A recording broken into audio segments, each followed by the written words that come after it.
இன்டர்னலா வந்து அந்த புகார் வந்த உடனே யூசுவலா என்ன பண்ணுவோம் அப்படின்னா, ஒரு இன் கேமரா கமிட்டி போட்டு விசி தலைமையில 3 பேர் கொண்ட கமிட்டி. நான் அதுல ஒரு உறுப்பினரா பணியாற்றியிருக்கேன். சம்மந்தப்பட்டவர்கள ரகசியமா அழைச்சு விசாரிப்போம். விசாரிச்சு தவறை கண்டுபிடித்து, தவறு இல்லைன்னா அதுக்கும் தெளிவுரை கூறி தண்டனை வழங்கப்படும்.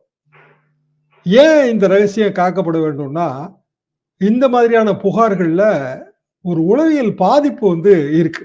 பாதிக்கப்பட்டவர்களுக்கு பாதிப்பு போக, நீண்ட நெடுங்காலத்துக்கு உளவியல் பாதிப்பு இருக்கும். அந்த பாதிப்புல இருந்து அவங்கள காப்பாற்றணும். அந்த பப்ளிக் ஐல கொண்டு போய் சேர்க்கக்கூடாது.